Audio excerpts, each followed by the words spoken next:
Kita semuanya, firman Tuhan untuk kita hari ini dari Kisah Para Rasul pasal 17. Keributan di Tesalonika. Paulus dan Silas mengambil jalan melalui Amfipolis dan Apolonia dan tiba di Tesalonika. Di situ ada sebuah rumah ibadat orang Yahudi. Seperti biasa, Paulus masuk ke rumah ibadat itu. 3 hari Sabat berturut-turut, ia membicarakan dengan mereka bagian-bagian dari kitab suci. Ia menerangkannya kepada mereka dan menunjukkan bahwa Mesias harus menderita dan bangkit dari antara orang mati.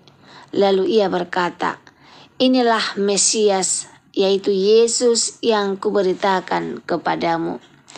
Beberapa orang dari mereka menjadi yakin dan menggabungkan diri dengan Paulus dan Silas, dan juga sejumlah besar orang Yunani yang takut kepada Allah, dan tidak sedikit perempuan-perempuan terkemuka. Tetapi orang-orang Yahudi menjadi iri hati, dan dengan dibantu oleh beberapa penjahat dari antara petualang-petualang di pasar kota itu, mereka menyerbu rumah Yason dengan maksud untuk menghadapkan Paulus dan Silas kepada sidang rakyat. Tetapi ketika mereka tidak menemukan keduanya, mereka menyeret Yason dan beberapa saudara ke hadapan pembesar-pembesar kota sambil berteriak, katanya, "Orang-orang yang mengacaukan seluruh dunia telah datang juga kemari." Dan Yason menerima mereka menumpang di rumahnya. Mereka semua berteriak melawan ketetapan-ketetapan Kaisar dengan mengatakan bahwa ada seorang raja lain, yaitu Yesus. Ketika orang banyak dan pembesar-pembesar kota mendengar semuanya itu, mereka menjadi gelisah. Tetapi setelah mereka mendapat jaminan dari Yason dan saudara-saudara lain, mereka pun dilepaskan. Paulus dan Silas di Berea. Tetapi pada malam itu juga, segera saudara-saudara di situ menyuruh Paulus dan Silas berangkat ke Berea. Setibanya di situ pergilah mereka ke rumah ibadat orang Yahudi. Orang-orang Yahudi di kota itu lebih baik hatinya daripada orang-orang Yahudi di Tesalonika, karena mereka menerima firman itu dengan segala kerendahan hati. Dan setiap hari mereka menyelidiki kitab suci untuk mengetahui apakah semuanya itu benar demikian. Banyak di antara mereka yang menjadi percaya, juga tidak sedikit di antara perempuan-perempuan terkemuka dan laki-laki Yunani. Tetapi ketika orang-orang Yahudi dari Tesalonika tahu bahwa juga di Berea telah diberitakan firman Allah oleh Paulus, datang jugalah mereka ke sana, menghasut dan menggelisahkan hati orang banyak. Tetapi saudara-saudara menyuruh Paulus segera berangkat menuju ke pantai laut. Tetapi Silas dan Timotius masih tinggal di Berea. Orang-orang yang mengiring Paulus menemaninya sampai di Athena, lalu kembali dengan pesan kepada Silas dan Timotius supaya mereka selekas mungkin datang kepadanya. Paulus di Athena. Sementara Paulus menantikan mereka di Athena, sangat sedih hatinya karena ia melihat bahwa kota itu penuh dengan patung-patung berhala. Karena itu di rumah ibadat ia bertukar pikiran dengan orang-orang Yahudi dan orang-orang yang takut akan Allah. Dan di pasar setiap hari dengan orang-orang yang dijumpainya di situ. Dan juga beberapa ahli pikir dari golongan Epikurus dan Stoa bersoal jawab dengan dia, dan ada yang berkata, "Apakah yang hendak dikatakan si peleter ini?" Tetapi yang lain berkata, "Rupa-rupanya ia adalah pemberita ajaran dewa-dewa asing." sebab ia memberitakan Injil tentang Yesus dan tentang kebangkitannya. Lalu mereka membawanya menghadap sidang Areopagus dan mengatakan, "Bolehkah kami tahu ajaran baru mana yang kau ajarkan ini? Sebab engkau memperdengarkan kepada kami perkara-perkara yang aneh. Karena itu kami ingin tahu apakah artinya semuanya itu." Adapun orang-orang Athena dan orang-orang asing yang tinggal di situ tidak mempunyai waktu untuk sesuatu selain untuk mengatakan atau untuk mendengar segala sesuatu yang baru. Paulus pergi berdiri di atas Areopagus dan berkata, "Hai orang-orang Athena, aku lihat bahwa dalam segala hal kamu sangat beribadah kepada dewa-dewa. Sebab ketika aku berjalan-jalan di kotamu dan melihat-lihat barang-barang pujaanmu, aku menyupai juga sebuah mezbah dengan tulisan, 'Kepada Allah yang tidak dikenal.' Apa yang kamu sembah tanpa mengenalnya, itulah yang kuberitakan kepadamu. Allah yang telah menjadikan bumi dan segala isinya, Ia yang adalah Tuhan atas langit dan bumi, tidak diam dalam kuil-kuil buatan tangan manusia, dan juga tidak dilayani oleh tangan manusia seolah-olah ia kekurangan apa-apa, karena dialah yang memberikan hidup dan napas dan segala sesuatu kepada semua orang. Dari satu orang saja ia telah menjadikan semua bangsa dan umat manusia untuk mendiami seluruh muka bumi, dan ia telah menentukan musim-musim bagi mereka dan batas-batas kediaman mereka, supaya mereka mencari Dia dan mudah-mudahan menjamah dan menemukan Dia, walaupun Ia tidak jauh dari kita masing-masing. Sebab di dalam Dia kita hidup, kita bergerak, kita ada, seperti yang telah juga dikatakan oleh pujangga-pujanggamu. Sebab kita ini dari keturunan Allah juga. Karena kita berasal dari keturunan Allah, kita tidak boleh berpikir bahwa keadaan ilahi sama seperti emas atau perak atau batu, ciptaan kesenian dan keahlian manusia. Dengan tidak memandang lagi zaman kebodohan, maka sekarang Allah memberitakan kepada manusia bahwa di mana-mana semua mereka harus bertobat, karena Ia telah menetapkan suatu hari pada waktu mana Ia dengan adil akan menghakimi dunia oleh seorang yang telah ditentukannya, sesudah Ia memberikan kepada semua orang suatu bukti tentang hal itu dengan membangkitkan Dia dari antara orang mati.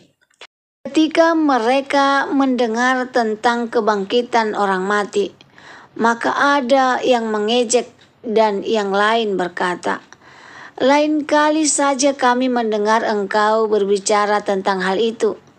Lalu Paulus pergi meninggalkan mereka. Tetapi beberapa orang laki-laki menggabungkan diri dengan dia dan menjadi percaya. Di antaranya juga Dionysius, anggota majelis Areopagus, dan seorang perempuan bernama Damaris, dan juga orang-orang lain bersama-sama dengan dia. Shalom bagi kita semuanya. Firman Tuhan untuk kita hari ini dari Kisah Para Rasul pasal 17. Temanya Allah yang tidak dikenal itu sekarang nyata.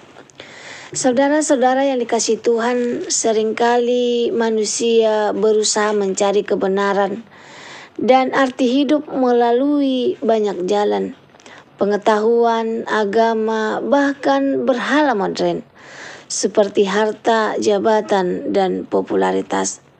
Namun dalam Kisah Para Rasul 17 menunjukkan bahwa hanya Allah yang hidup dan benar yang dapat memberikan makna sejati. Paulus, Rasul Kristus, memperkenalkan Allah yang tidak dikenal oleh manusia, tetapi yang sebenarnya sangat dekat dan nyata bagi setiap orang. Injil diterima dengan hati yang terbuka, ayat 1-12. Paulus dan Silas tiba di Tesalonika dan kemudian di Berea. Di Tesalonika sebagian orang menerima, tetapi banyak juga yang menolak, bahkan iri hati. Namun di Berea firman Tuhan diterima dengan kerelaan hati. Mereka menyelidiki kitab suci setiap hari untuk memastikan bahwa apa yang Paulus katakan benar. Pelajaran rohaninya buat kita dipanggil untuk menjadi seperti orang Berea. Tidak menolak firman, tapi memeriksanya dengan hati terbuka. Iman yang sehat lahir bukan dari emosi semata, tetapi dari kerelaan untuk mendengar dan menyelidiki kebenaran. Saudaraku, di tengah dunia yang penuh berita dan ajaran palsu, mari kita kembali ke firman Tuhan sebagai dasar iman. Hanya firman yang menuntun kita kepada Yesus, Mesias yang hidup. Untuk itu mari kita selalu belajar dari Alkitab. Selanjutnya Injil menyentuh hati di tengah dunia yang penuh berhala, ayat 16-21. Saat Paulus tiba di Athena, hatinya sedih karena kota itu penuh dengan patung-patung berhala. Tapi ia tidak mengutuk atau menghakimi. Ia mendekati mereka dengan kasih dan hikmat. Ia berbicara di rumah ibadat, di pasar, bahkan di hadapan para filsuf Epikuros dan Stoa, dua golongan pemikir terkenal pada masa itu. Pelajaran rohaninya buat kita di zaman modern, berhala tidak selalu berupa patung, tapi bisa berupa hal-hal yang menggantikan posisi Tuhan dalam hidup kita. Uang, media sosial, atau bahkan diri sendiri. Namun seperti Paulus, kita pun dipanggil untuk membawa terang Kristus di tengah dunia yang gelap ini. Saya diberkati Tuhan, apakah hatimu masih tersentuh melihat dunia yang jauh dari Allah? Apakah engkau masih berdoa bagi mereka yang belum mengenal Kristus? Selanjutnya, Allah yang tidak dikenal itu nyata dan dekat, ayat 22-31. Paulus berdiri di Areopagus dan berkata, "Apa yang kamu sembah tanpa mengenalnya, itulah yang kuberitakan kepadamu." Ia memperkenalkan Allah sebagai pencipta langit dan bumi, pemberi hidup dan napas, pengatur waktu dan batas kehidupan manusia. Allah yang dekat dan ingin dikenal. Lalu Paulus menegaskan inti Injil. Sekarang Allah memberitakan kepada manusia bahwa di mana-mana mereka harus bertobat. Karena akan datang hari di mana Kristus akan menghakimi dunia dengan adil. Dan kebangkitannya dari antara orang mati menjadi bukti nyata. Pelajaran rohaninya buat kita, Allah bukan Allah yang jauh. Ia hadir dan ingin dikenal. Kita hidup, bergerak, dan ada di dalam Dia. Dia memanggil kita bukan hanya untuk tahu tentang Dia, tapi mengalami persekutuan pribadi dengannya. Suka diberkati Tuhan, apakah Yesus hanya Allah yang dikenal lewat cerita? Atau sudah menjadi Allah yang hidup di dalam hatimu? Selanjutnya, respon manusia terhadap kebenaran. Ketika Paulus berbicara tentang kebangkitan, ada 3 respon.